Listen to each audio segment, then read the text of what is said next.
Welcome to the Energy On Show. And this is the channel where everything revolves around your energy. My name is Cornelia Kavan, and on this channel, I'm sharing my energy hacks with you so you can increase your energy and get to know how to manage your energy. And once in a while, I'm having really cool and special people on the show, as we have today with Bruce Cryer. Welcome, Bruce. Thank you, Cornelia. It is fun to be here. Yes, so for those of you who don't know Bruce, he is really a fantastic person, and he started his career actually as singer, dancer, and artist. He was in I think the longest running Broadway show where we just spoke about before. He had like sessions 8 times per week. So he was really kind of active. And then he shifted more into the health sector. And he is actually the founder of the HeartMath Institute, we all know. And today it would be kind of, the possibility to check out what made you, found the Institute, and, what was the idea behind it. Really would love to hear more about that. Absolutely, Cornelia. Thank you. Thank you for all of that. Well, just to clarify one thing, I was one of the original people of HeartMath. I was there at the beginning, invited in by the founder. So there's a gentleman named Doc Childry, who is the actual founder. Okay. But I was there at the beginning, part of the leadership team at the beginning, later on served as CEO for 11 years of the for-profit side of HeartMath. And but the idea that got my attention and that I became very identified with were several things. One is that we all believe that the heart as a dimension of human consciousness, of human feeling, was being neglected badly in the West. The heart was being dumbed down to being a fantastical machine. It's an amazing pump, but that's all it is. So don't start equating heart with romance or intuition or courage or wisdom. All the things that the Bible referenced, the Torah referenced, the Quran referenced, Buddhism referenced, Egyptian culture referenced. Every major civilization revered the heart as far more than a pump. And you say, well, they didn't know all that Western medicine found out. Well, actually, they knew more much earlier. In Chinese medicine, 5,000 years ago, it was understood that the heart and brain were in constant communication through silk threads, which we now know is the autonomic nervous system and the vagus nerve. And that was known 5,000 years ago. So the West was very slow to catch up. So we believe that one of the reasons heart disease was the #1 cause of death, why most people who leave jobs is because they don't feel valued by their boss, why most people leave relationships is their heart's not in it anymore. So it's all about conflict now, not trying to work together and solve things.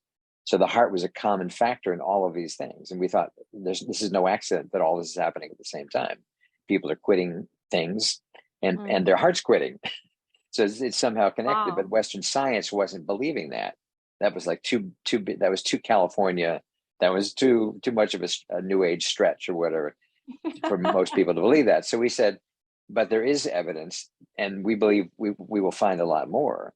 And so HeartMath was set up. HeartMath Institute in particular was set up to be a research group to understand more about what was really going on with the heart. Why were all these civilizations, spiritual systems believe there was so much more to the heart than just being a pump? And yet we were sort of buying into this in the West. And yet parents would still say to your kid, go out there on the soccer pitch and play with your heart. They didn't mean go out there and play with your pump. They meant there was some part of that child that could be engaged. Just really go for it. Play like you mean it, like you love it. So we thought, well, there's a disconnect in society, in the West especially, but in the East too. So that was part of it. Second part was we recognized there was already 32 years ago when we started a massive stress problem 32 years ago. A year or two later, the World Health Organization announced that stress had become a global epidemic. That was 30 years ago. There were all kinds of data coming out about karoshi, which means death from overwork, and all these Japanese workers middle managers and up literally dying at their desk. They couldn't stop working and they would literally die at their desk. I mean, all this was coming out, and we said, we've got to get science-based practical tools that can help people deal with everyday stress that in some cases is killing them, if not injuring their health badly. And eventually HeartMath also figured out that a lot of what we learned about how the heart works could be turned into technology that a health professional could use with a patient, that anybody could use for themselves to balance their system in real time as you're walking through your day, as a tool to assist with meditation, et cetera. But it was a combination of being research-based, and we were going to go as mainstream in our research as we could, because we knew to gain credibility amongst leaders of organizations who are very data-oriented, and tech companies or healthcare systems, they want data.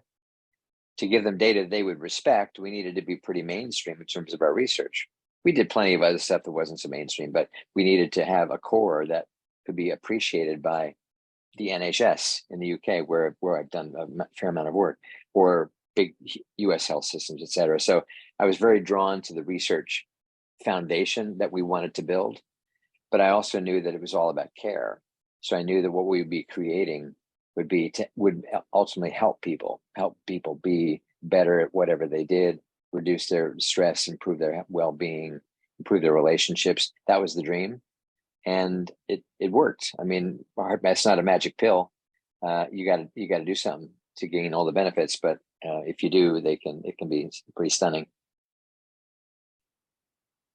Wow, that's such a tremendous goal in a way, and I think really to bring together like this spiritual thinking of the heart, and on the other side, yeah, it's just a pump, but it's combining these two, and with your research. And I read quite some research about your papers, and also Joe Dispenza made it very popular in his books when he used your research, and supporting in a way that it's not a pump, and that many decisions and all these things are made with your heart. And you also say, make more heart-guided choices and decisions. So, what's the best way to make connect with your heart, and there's all and make these heart-guided choices and decisions? That's a great question. I don't know if you personally are a breath worker or teach breath work, but obviously that idea has spread like crazy in the last decade or so. And so many people now have different advice around how to use the breath to balance our systems, lower stress, build new capacities, all sorts of purposes. HeartMath figured out 30 years ago that by simply breathing in a more steady rhythm, we tap into a fundamental state in the human system, which is very efficient. And so a 5-second breath as you inhale and 5 seconds as you exhale, in science is called the respiratory sinus arrhythmia. And it's kind of an optimal cycle, 10-second cycle of the breath. And that's a little slow for some people. Other people they would rather do longer. But what's optimal in general for the human system is about 5 seconds in, 5 seconds out. And we knew that there was a correlation between just doing that rhythm and the breath in that rhythm with the balancing out of what's called the autonomic nervous system. And the autonomic nervous system is also the subconscious mind. And the autonomic system is the brain's ability to manage 90% of the processes in our body. So our thinking mind doesn't have to do it. This morning when you woke up, you didn't immediately inform your heart rate. This is a busy day. I better average about 75 BPM today in order to do all the things I got to do to get ready to go on vacation. You didn't have to do any of that. Your body just handled it for you. And same with digestion, same with respiration. All these systems are being managed unconsciously to us by the autonomic nervous system. And we recognized pretty early that if you can breathe in a steady rhythm, just the breathing, that'll enable the two sides of the nervous system to come into balance, kind of like a seesaw. One goes up while the other goes down, and then the other goes up as the other goes. So there's this kind of trading places or sharing of the load within this very vital system called the autonomic system, which manages, as I mentioned, 90% of the processes in our body, which that's a big number, right?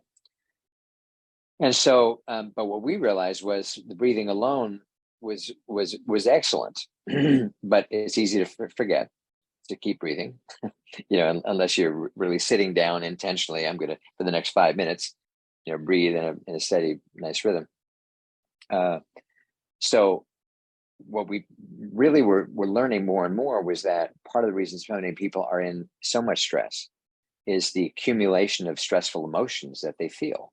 Feeling fear about their job, feeling anxiety about the future, feeling worry about their kids, feeling overwhelmed by whatever is the nature of their job or just the nature of life on planet Earth now. I mean, what's going to be the next awful disaster affecting tens of thousands or millions of people?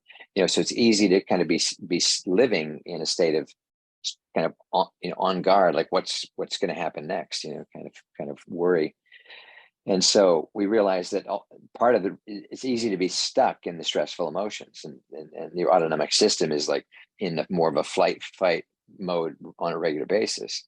But to be healthy for a longer period, and I know I'm giving you way more science as an answer to your question, maybe than you're expecting, but to be able to move out of this kind of habituated stress response mode that's easy to be stuck in, we need to actively try to engage positive feelings, actively feel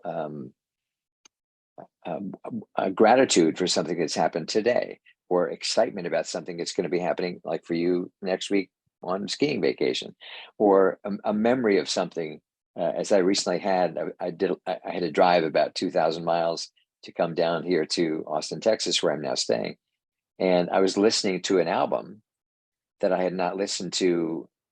I'd not listened to the whole album in over 36 years. And the last time I listened to it was before my daughter was born. And while listening to this beautiful album, the singer was Anita Baker. And she was an incredible jazz singer, but she had pop songs.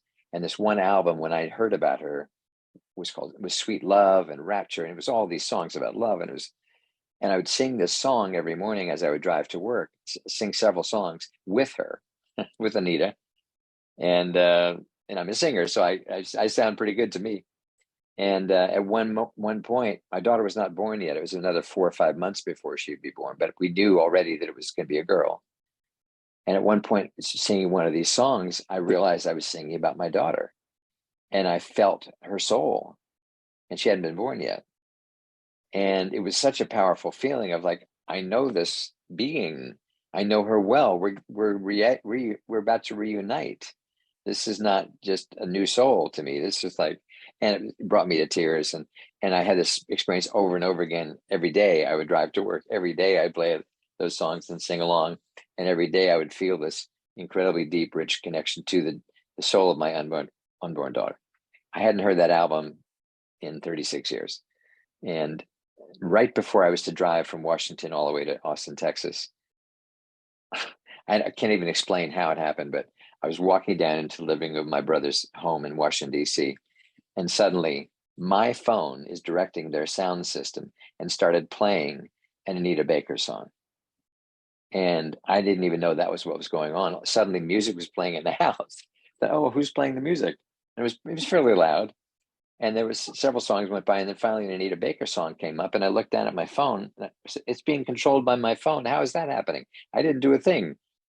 But I've been in their house, and so my phone recognized the sound system, and so it turned on and started randomly selecting songs, selected a Anita Baker song, and suddenly I'm back and realizing I'm leaving tomorrow to drive 1,500 more miles I have to listen to that album. This will be, whatever my plans of listening to audiobooks, I'm going to sing along with that album.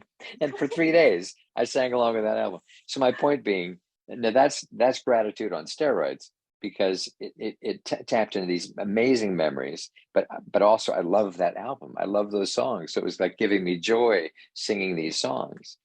So what HeartMath learned was, whenever you can have any experience, even if it's deep in your past, but suddenly you can trigger it in some way, or in the future, that change of state emotionally changes us so much, and it quietens the stress response.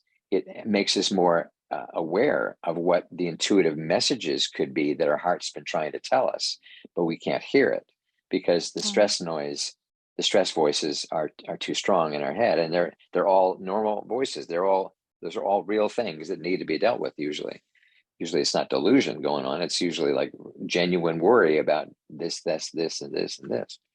So the ability to quieten our system enough, and then to start to trust these little whispers of intuition that we do have, but you got to quiet yourself down long enough, because sometimes the heart is trying to tell you things, telling us things, and it doesn't come through, and then eventually it has to be kind of a louder message. But whether you use our HeartMath tool or not, the process of quieting the system down enough, quieting the body down enough, and whatever collected tension you may have in your body. And breath is super important to this. All the key HeartMath techniques have breathing, regulating your breath as a key element, because when you regulate your breath, you're regulating your nervous system. We're starting to understand more and more all the time how essential that is. Our nervous system's getting fried because we're running all these stressful emotions so much, which has a biochemical outcome. We're running the wrong biochemicals. We're running biochemicals as though there was a man-eating tiger at the door of my bedroom about to eat me. Well, the only problem is that's not exactly what's going on. It's one email that bugged you, but you're having this, like crazy reaction. But your body is producing that reaction, but then you're not doing it. You're not actually able to kill the tiger and have it for the winter. You just left with the biochemical reaction that's aging you and going to keep you more locked into more of those reactions. So if your heart's telling you things, it's easy to miss, because you're hearing the voices of fight, flight, flee, fight, flight, freeze. Freeze, yeah. Now called freeze, yeah. So the quieting down, and that can happen from being in nature more. I'm in the aftermath of all the health things that I went through 10, 12 years ago. I really realized how essential it was for me to be outside, that I had to, if my body heal from the various things I'd gone through, I had to be out in nature more, just sitting and breathing and getting sunshine. And oftentimes that is when people get intuitive insights. It's while going for a walk in their favorite park, or in the favorite wooded area, or by the beach, or by the river. We intuitively know sometimes I got to clear my head. I got to go outside and then what happens is, as the head's getting clear and you're decompressing from all those intense emotions, the intuitive voice of the heart can come through, and you have the clarity, and you go back, I figured out what to do. Yeah, that's what I think is very helpful. And yeah, we sometimes forget about it. And even, if we go outside, then most of the time it's also you go for jogging, or you already kind of a timeline. But as you said, you use it for exercise. But here it would be more really kind of to connect not only with nature, but more with yourself, and especially with your heart. And I think what you said before is the you said, yeah, you can connect with your heart if you via positive emotions like joy and fun, also gratitude. But what I experience is that if you ask people, what gives you joy, or what do you really enjoy doing, many people are kind of really puzzled, because they don't know the answer at first moment. Most of them really have to think about it. And is this one of the reasons why you kind of initiated the program, What Makes Your Heart Sing? Mm-hmm. Interesting question. You're right that many people, at least at first, unless they're kind of coached through it, have trouble thinking of positive emotions. It's sad to see how frequent that occurs, and yet understandable. We're overwhelmed by all this stuff in life, and if you haven't been given a meditative practice or learned ways to keep your moods more elevated, it's hard to even remember. Like, no, I never experienced joy. I mean, with HeartMath, because we were teaching this on a regular basis to tens of thousands of people, we learned to say things like, okay, well, we would focus more on appreciation as a feeling. And so a lot of people say, well, how about your grandpa or your grandma? You appreciate, oh yeah, I love my grandpa. Okay, great. So then they can feel it that way. Or you have a pet? You appreciate your pet? Oh yeah, I love my pet. Oh, okay. So they feel it that way. Then if their grandparents are dead and they have no pets, what about gelato? What about vanilla ice cream or Rocky Road? So and like it didn't Yeah. matter from our standpoint. If that's what it will take, then okay, great, bingo, Rocky Road, it is. Then use that. And what we Wow. know is that whatever it takes to just kind of open the heart a little bit, the heart's full of potential positive feelings. I mean, it's not like we don't have the capacity to make them and feel them. We've shut down, maybe because of trauma, maybe because of just everyday stress, whatever it is. But it doesn't mean we're incapable of feeling it. When you're down, it feels that way. It feels like I can't feel any positive emotion now. I'm sorry, I just can't.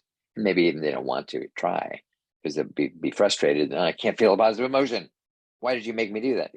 That the cycle that we can get in when we're stuck in stress. But anyway, that's what we learned was that if you just start to open the door and start to step outside and breathe fresh air, and notice how different you feel from doing that. Appreciate that moment that you took. You could have been still checking out all your text messages and emails, or you could have stepped outside for 1 minute and breathed. And so little moments become big moments sometimes, because in that moment of breaking the pattern and getting out of just mind chatter and being alive again, an insight can happen. A nice memory can pop in of another time that you stood in a similar situation, looking at it a similar view, and how great that felt. So this idea of trying to quiet the body enough to hear the promptings of our heart becomes a self-fulfilling practice, because you start to realize life just is already feeling better, because I can shift. Yes, there's still the practical 3D realities I'm facing. Those have not all magically disappeared. However, my view of them has changed. I feel more hope towards them. That's important. That's super important. My creativity is even coming in, because that's partly what I then went on to explore with things like What Makes Your Heart Sing, was how can we use the power of our heart, the power of joy and appreciation and fun, to create a new sense of well-being, a new career. I have fun helping people kind of explore that when you tap into what makes your heart sing about your life, about hobbies you have, about anything, that energy is like powerfully important and free energy, not costing you a penny. What was the kind of the craziest story what somebody made his or her heart sing? Craziest story, let's Or see. something that was really kind of touching, or just or special, Yeah. yeah, because I'm Sure. pretty sure it's something completely different for each of us, right? What Yes. really makes our heart sing. Sure. I'll share this story. This one comes to mind. So I teach a class at Stanford that they commissioned me to create around creativity for well-being. It's called Creativity as Your Personal Well-Being Strategy. I've been teaching it since 2017. So it's a course I created. And so all the attendees who come are work at Stanford. They could be the head of the astronomy department. They could be the head of landscaping. They could be the treasurer. I've had all these people in my courses. So it could be anybody that works or teaches, or even the community of Stanford. So this one class, I was on campus teaching this, and it was a very diverse group. There were people in their early 20s and there were people in their 70s. And it was very diverse racially as well. We had Asians, we had Hispanic, we had Filipino, we had whites, blacks. It's very diverse. And there's one lady in the group. She introduced herself on the first day, and she was I think late 60s. She was a Vietnamese immigrant who'd come over after the Vietnam War to the States, but she'd been here 50 years or more. Yeah, probably at that point, not quite 50. And she introduced herself saying, well, I'm not creative, but I know everybody else is, but I'm not creative, but I'm really happy to be here because maybe I'll, learn something. Well, it turned out she had a great love for dance and was actually a fairly good dancer, but didn't ever consider that to be creative. And so the way my class was structured, every session, we would do a guided meditation that I would lead to kind of quieten the body and get alignment and breathe through the heart, as HeartMath teaches. It would be like HeartMath exercise. And then I would take them into this dance where I was guiding them to dance, but not in a formal way, more of like just exploring the body, moving with this really fun music that you just kind of wanted to dance to because the music was kind of fun and interesting. And I knew this was a stretch for most people because to even meditate in a class in Stanford on the medical school campus was like, we're really meditating in this classroom. Yeah. And then we're going to dance. What? That's like, now you're really stretching us. I say, yeah, I know, but I'm in charge. So like you kind of don't have any choice because I'm in charge. I can lock the door and just say, okay, and do you dance for me? You're not leaving. Of course, I'd never do that. But anyway, so I would kind of coax them into this idea that let's try this. Just go with me. Just suspend disbelief and try this out. And they would do this. And so she was loving the dance part, especially. And each week there would be a little homework to do. I call it home play. And the home play involved doing video, taking photos in a certain process that I would give them, or video or whatever. And it was just leading up to presenting a final project by the final class. And part of what she discovered through the drip method from me, I basically said to her at one point, I said, okay, you can't say that you are not creative in this class. If you want to say that elsewhere, you can. I don't recommend it. But I don't believe that anyone is not creative. I believe that all humans, we are born with the power to create life. And that doesn't mean just the act, the urge to the act that could ultimately create life. Not that. It's not just about sex. This is about wanting to create the life and then to nurture that life and see it grow and all the joy. We're all born with that. Doesn't mean we ever all do it or are supposed to, but that's built into us. But I'm saying that same energy is our energy to create. We are creating this moment, Cornelia. I'm saying things slightly differently than I've ever said them before. I'm sharing stories I've never quite shared before or differently because there's something about our dialogue that's unique. It's not just me working from a script, right? So this is a creative moment because I'm not working from a script. This is right. So everybody has their entire life actually is a creative moment, a series of creative moments, if you want to look at it that way. So I say to people, so while you're in this class, you need to suspend your disbelief and accept, at least for these next few weeks, that you are actually a creative person too. Whether you have expressed those creative talents and skills yet isn't the point. And by the way, this is not just about being artistically skilled. Mm-mm. So anyway, little by little, she was kind of buying, well, maybe I'm creative too. Okay, maybe he's right. Maybe, kind of not too sure. But she was also dancing. She was also dancing each time. So she ends up her final project. She shows us a video of her dancing with her grandchild in a hotel room. Shows her dancing in the ocean with one of her grandkids. And she comes to the class to share this with it, and she's got tears coming down her face. I realize I really am creative. I love to dance. Dance is a creative act. I said, yes, it is. Of course it is. Of course it is. But to watch her transformation from, she wasn't old, but she came because part of her heart knew that was in her. I believe, or she wouldn't have signed up for the class. On the other hand, her mind was still saying, I'm not creative. So I'm sorry. I'm just telling you all that right now because I'm sure all of the rest of you are, but I'm not. So just just go easy on me, right? So that was fun to watch that transformation. Wow, thank you so much for sharing this beautiful story. And just want to, point out to this creativity part. Yeah, sometimes we are just so focused on the way we were brought up, and I see it like with my daughters. They're 12 and 15, and at school, like for them, like at their drawing classes, she got a bad mark because the teacher said, you didn't paint it exactly as I see it. Of course she can't, because she can't see it with his eyes, right? And that's the beauty about it, that the same thing is, drawn by everybody, from a different angle and aspect.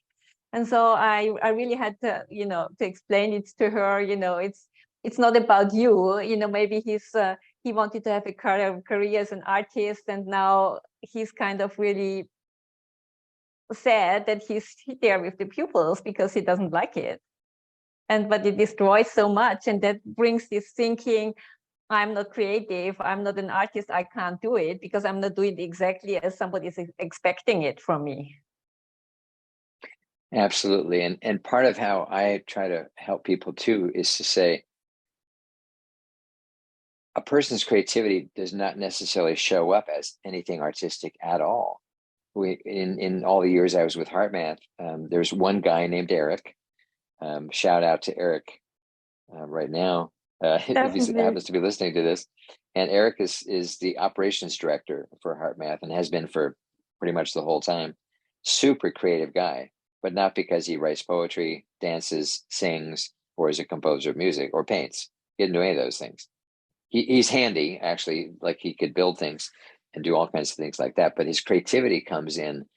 You got a really complex, thorny problem.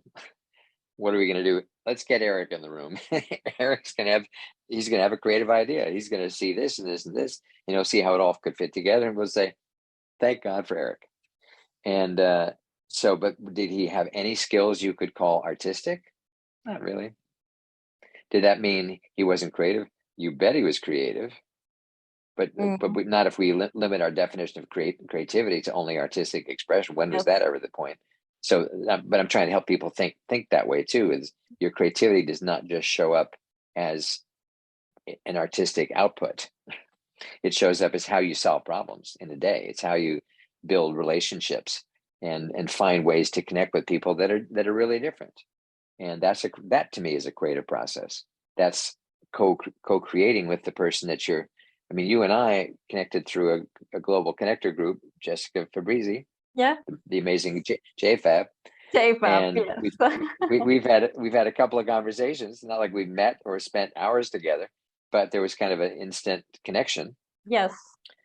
And so we've just kind of been building on that. And now here we're having another conversation. So that's all been a creative process.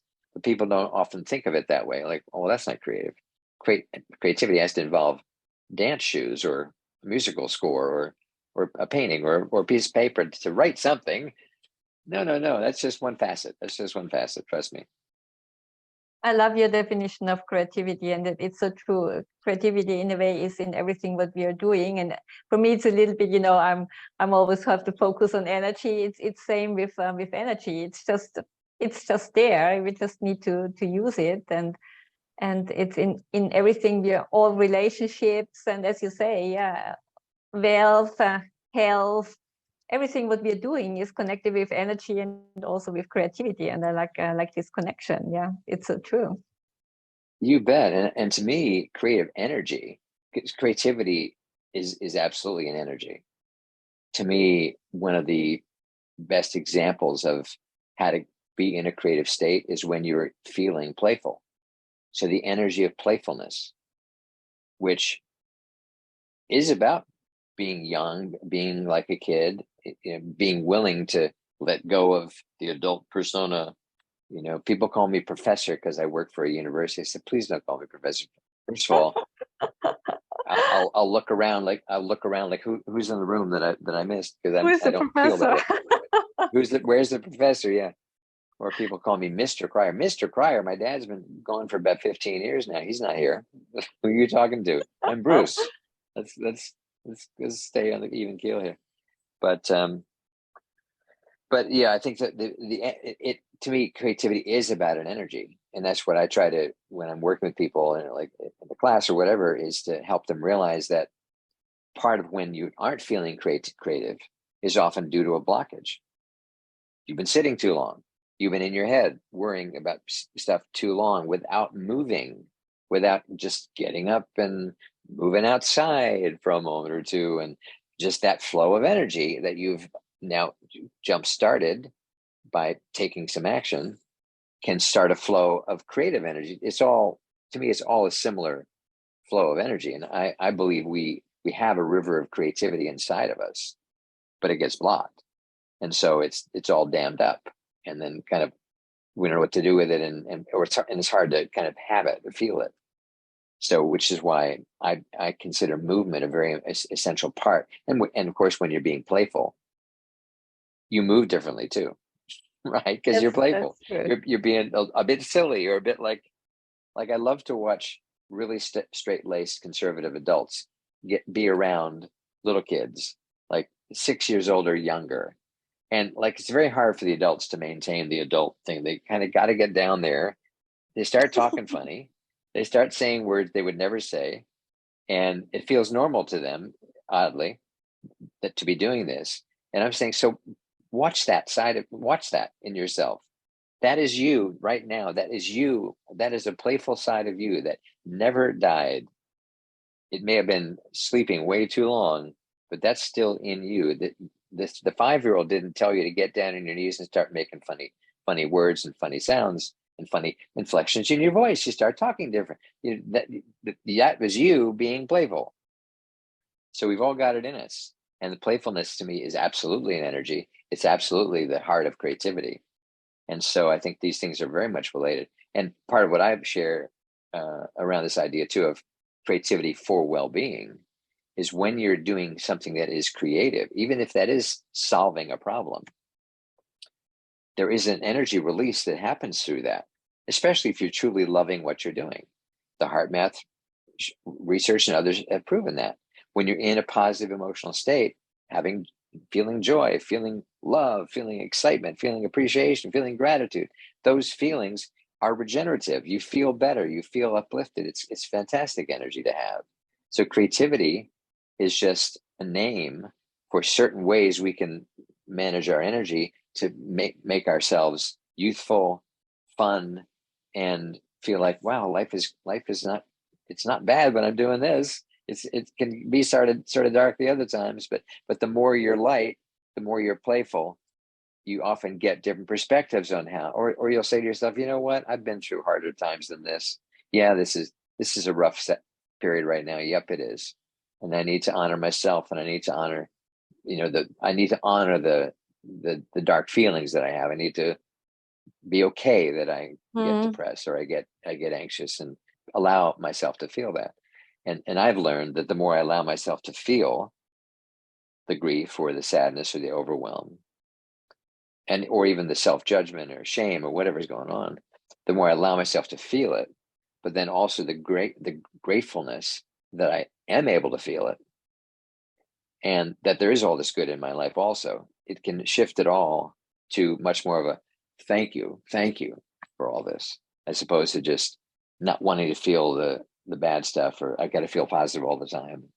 I'm saying you allow yourself to feel it, and then that actually allows the heart to open more, because you're not rejecting parts of yourself. You're accepting it all, and then the heart gets stronger, and then the highs of the feelings of compassion and love and gratitude and magnificence get that much stronger. I cry so many times a day, but not because of sadness or grief, but of tenderness, of a moment that just like touches me so much. And way more. I mean, my last name would suggest that I might cry on a regular basis, crier. And as I've told people many times, I am my last name. So yes, it's true. But I have a certain family responsibility there with my name. I mean, come on. If anybody can cry, it ought to be me. You definitely have the permission. Yeah, we all have the permission. Yeah, but it's Exactly. true. But it's so true what you're saying, that you kind of really, and I think it's easier to allow these feelings, because yeah, when first thing they don't stay forever, right? There is always like a light after the tunnel.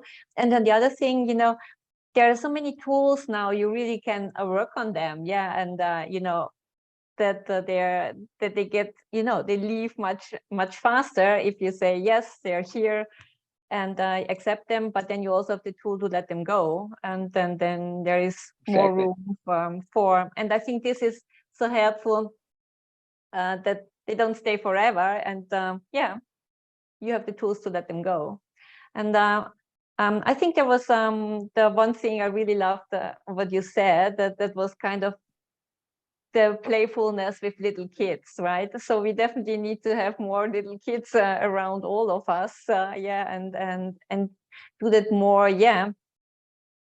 more often, I think. And for me is like what I figure out when I really, my creativity is when I'm painting, when I'm really in the flow. So there is nothing else around. I lose completely, no time, nothing is important in that moment.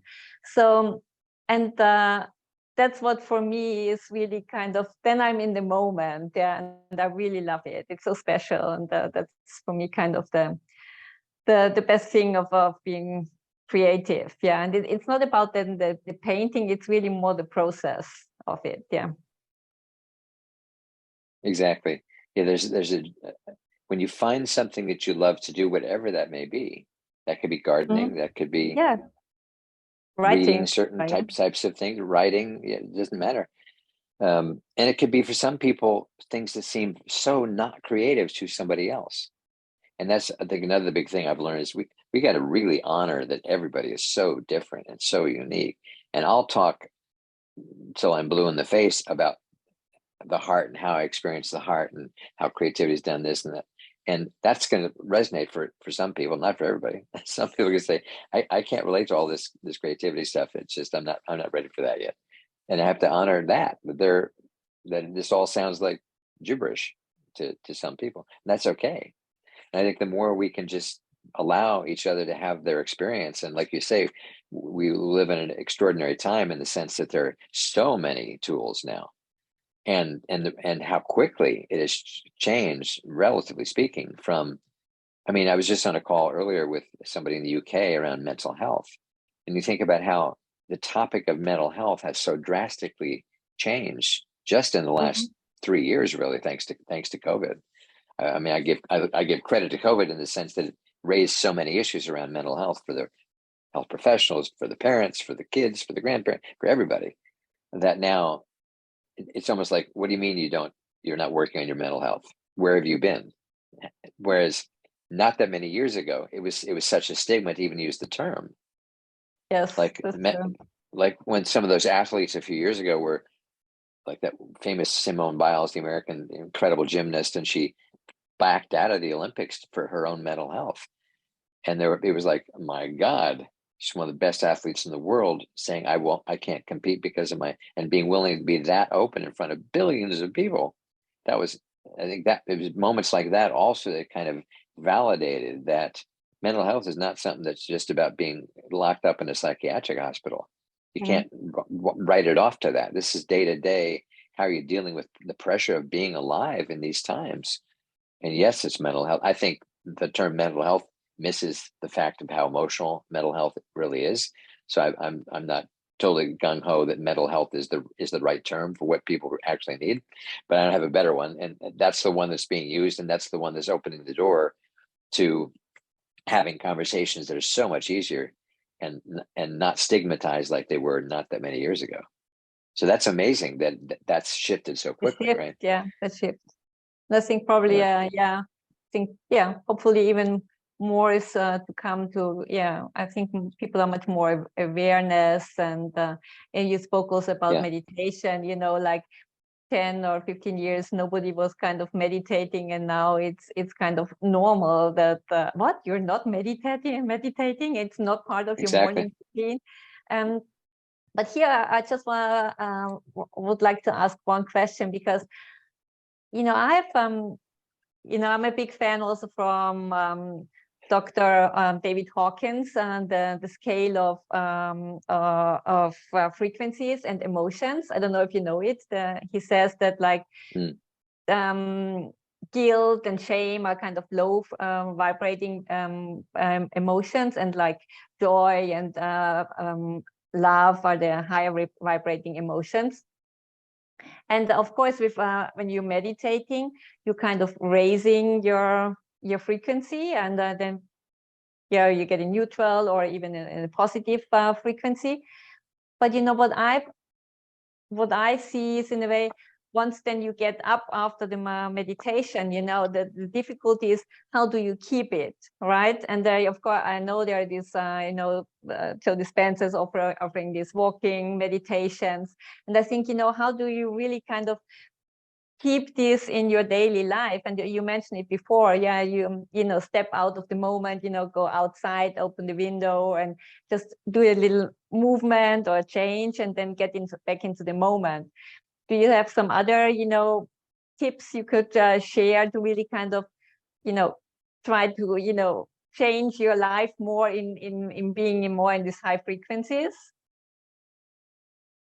Yes. So what I can lay out is kind of, again, from my experience and from working with a lot of people, and then my main advice would be to anybody watching this is to start to create real routines for yourself. I'm as spontaneous a guy as I know, and I'm also very disciplined about a certain routine of how I start my day, which does involve meditation. It actually involves, currently, for some months, I'm super gung-ho about this device called a Sensate, which helps to activate the vagus nerve, and activate and calm the nervous system down. It's very, very effective. I love it. And I read something inspirational every morning to tune into God and the presence in me. So that's essential to me. I have a certain ritual in what I drink and what I do in the morning. A green drink followed by matcha tea. I mean, I just have rituals that work for me to create the way I want to start my day. It involves some movement, usually some kind of yoga. I'm very active later, like gym and swimming and much more stuff. But setting in motion things that are nourishing, so that I have a reference point starting out in my day of what matters to me. Okay. And in my model of creativity, I'll just cite these 5 things, because to me, these are the kinds of things that I would recommend for everybody to do every day. So in my model of how you activate creativity or activate energy, it's mindfulness. So having some kind of mindfulness exercise you do every day. So I do that. Movement. I have a variety of things I do. If walking is great. Most people don't take long walks. That can be a great form of exercise to trigger these things to make it more consistent, which is really what you're talking about. It's like a retreat can be fantastic, but how do you make it consistent? And I think it's really a variety of things, because there are many things that can take us off, but there are also many times to intervene during a day if we're mindful enough to realize, oh, wait a minute, it's been 4 hours and I've been sitting the entire time. Then that's a problem, right? So building in rituals. So in my model, being mindful, having a practice to pay attention to your body, pay attention to any unease in your system, any anxiety, like what's going on. One day recently, I woke up fairly troubled. I thought, wow, I'm really worried about that meeting. And later on, and the meeting went really well. And then later on, I realized that wasn't me I was worried about. It was about somebody else in the house where I'm staying, who was in a very deeply troubled night and morning. That was her I was mostly feeling. It wasn't actually me. You But picked the up the point was that, energy. yeah, exactly, as we do. And some people are more Yeah. sensitive to that. Others wouldn't have picked it up, but I happen to. So being conscious of that, but being conscious of spending time in nature every day if you can. I mean, some days the weather's terrible. We had a 4-day ice storm. I didn't get in my car for 5 days, and I barely went outside because why? it was super cold, super icy.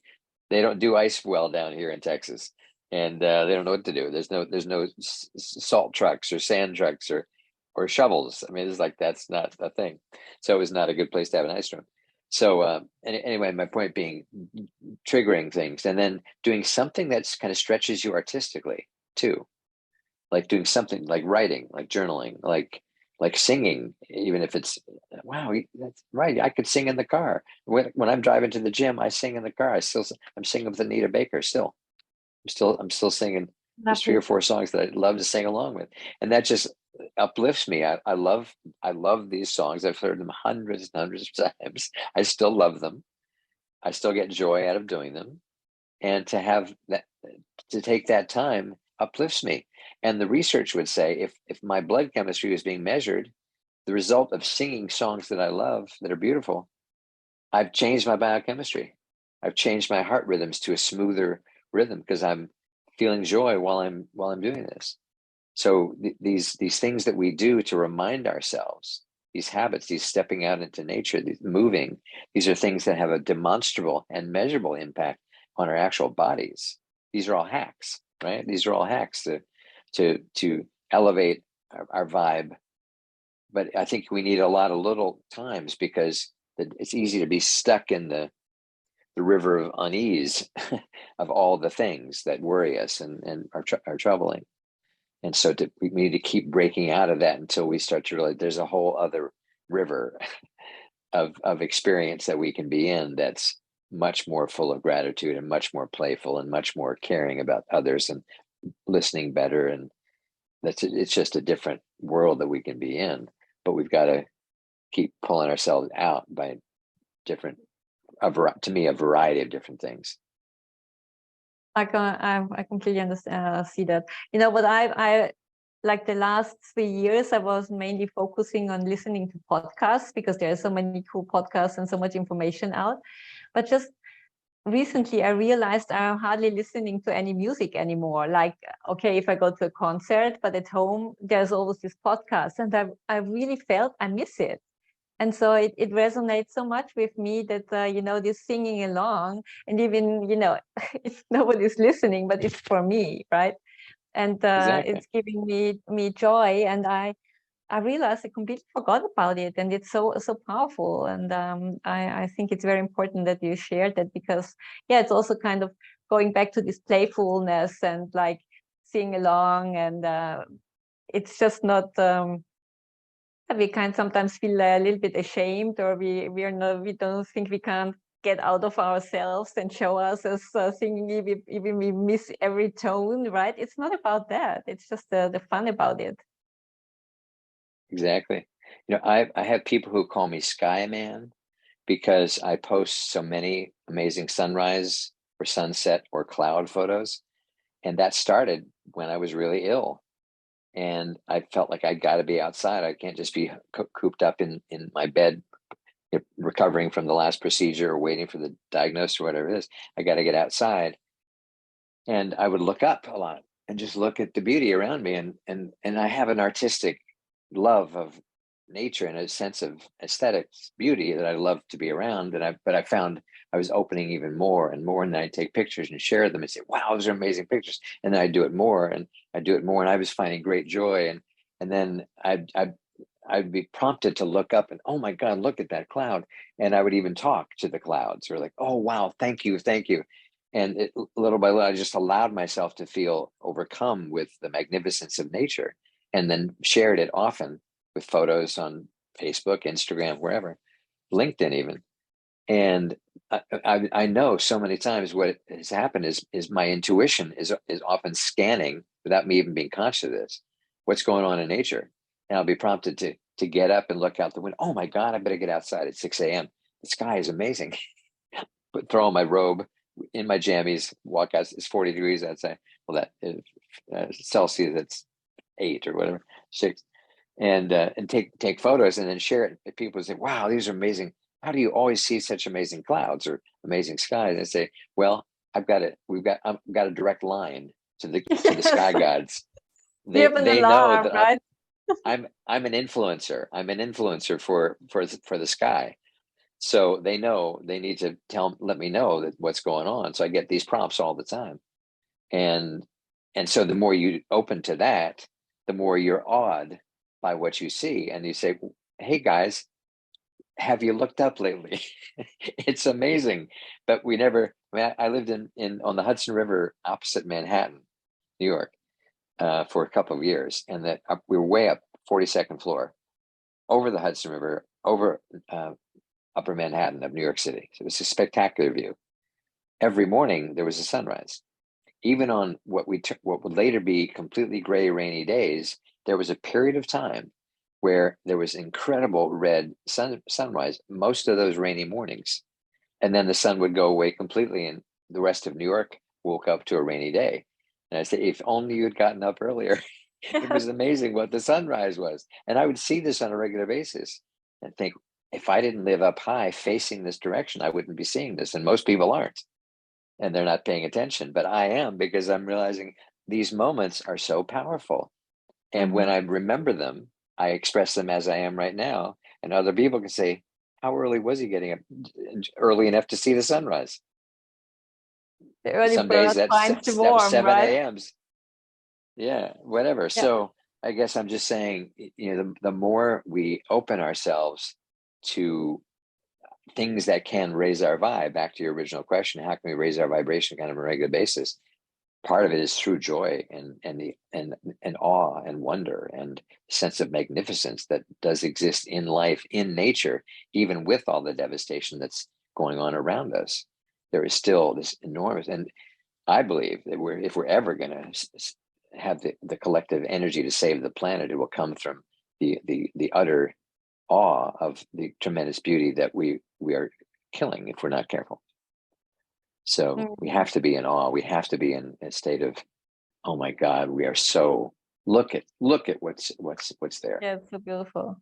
Yeah, well, we're speaking about the sky. What I really like is like when I lie in the grass and then look out upwards, and then I always see like these figures, right? And then they're kind In of the clouds.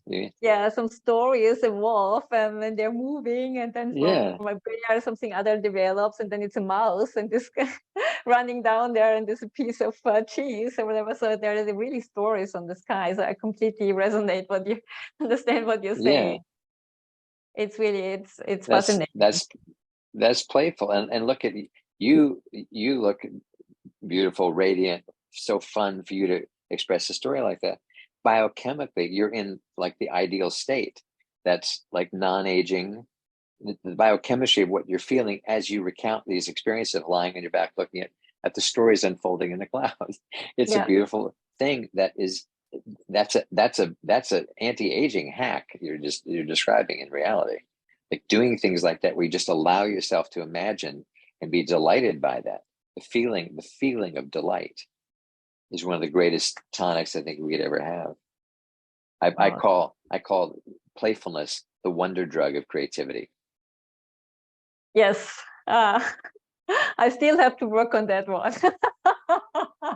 we all do. I had a head start. I've got a head start, and I had a very playful mother. Very playful mother. My dad was fairly playful too, and my mother especially was. She worked with little kids and bigger kids her whole life, and just had this energy about her where if there was a problem, she'd make it fun, kind of like let's figure out how to do that. And just make it into kind of more of a game. And she was super creative, but also very, very playful in her approach to life. And it's so powerful that now you're passing it on. And thank you so much for sharing. I have one last question I always ask in my show, and this is, you already mentioned a lot about it, but what is it that really gives your energy? The heart, getting to the ability to love, the ability to feel joy, the ability to feel the presence of God as a living feeling inside me. I can go on, but all these things give me tremendous energy. But being able to connect in a loving, caring way with another person is one of the best of all. I think I we can all generate have a lot that. of why not, and I can feel a lot of positive feelings on my own. Music touches me every day, and things can touch me on my own. But then it's like, okay, I'm good at this by myself. Okay, I've proven to myself I can do that. I really want to be with other people more too, though. Yeah, that's very powerful. Yeah, I think I can be for myself also very, without feeling lonely or so. But the real joy is the exchange with other people and with the energy. And I think we all felt your powerful energy and you connected so well. It's I can feel it. It's very, very powerful. While you at the beginning you were talking, then I really felt it, that my energy was kind of shifting. So your energy was working on my energy. Thank you for that. Great, lovely, wonderful. Yeah, because we are all connected. Even if you're far away, you're in Texas, I'm in Zurich, but our energies stay connected. Yeah, via the quantum field, and that's Exactly. the fascinating part about it. Yeah, we don't need to be that close, and now with this technology, it's so much easier. Really, it doesn't really matter where you are. Of course, it's always nice if really somebody next to you and hugs you. It's also important to have that, but many other things are now possible. And I think that also, you mentioned it before, was also due to COVID that makes many things push them, and people were Right. creative, finding new solutions for to deal with the situation. And so it was also kind of a lot of creativity that was triggered by COVID, at least the way how I see it. Absolutely. Absolutely. Yeah, it's fun to end the conversation and hug the person. Yes. And I felt that so keenly because uh, during COVID, because of distance from my daughter and many friends out in California, and from aging relatives who wanted to stay to themselves. I think 4 Thanksgivings in a row, I was not with any family members, and 3 or 4 Christmases in a row, not with any family members, and that was all. It was all COVID, and not blaming anybody. It was just the reality, and hard Mm, because well, I'm definitely, you can tell. I mean, I definitely like to be with people, not just talk on Zoom. But thank God for Zoom and other similar methods, because at least we can easily connect this way. I see you so clearly in the lovely room with the orchids in Zurich, and I got my blur going on, so you can't totally tell where I am. But the fact that the we can butterfly communicate up this there. easily. Yeah, the butterflies. Yeah, there's all kinds of butterflies up there. It's a whole Yes, wall full I of saw one. Yeah, when you move your handmade. hands, you could see it. So I thought, oh, butterflies, I love them. Yeah, it's pretty amazing wall, actually. Thank you so much, Cornelia. Thank you so much, Bruce, for this really kind of powerful, energetic, creative exchange. Yeah, it was. And even when we spoke before, I feel such a strong connection, and I really enjoyed it so much. And thank you for your time. And yeah, we definitely stay in touch, right? There's so much more we can talk about. Exactly right. Exactly right. I already have an idea if you may come back to the Energy On show for our next interview. Still so many questions Sure. unanswered. Sure. Happy to. That'd be fun. Okay, so thank you so much, and have a lovely day. Yeah, here in Zurich it's already Thank you. evening, and you just Thank you. starting the day after your morning routine, so you're full of energy, and yeah, please Yeah. enjoy. Thank you so much, Yeah. Bruce. Thank you, Cornelia. Thanks to everybody watching. Yeah, energy on, and bye.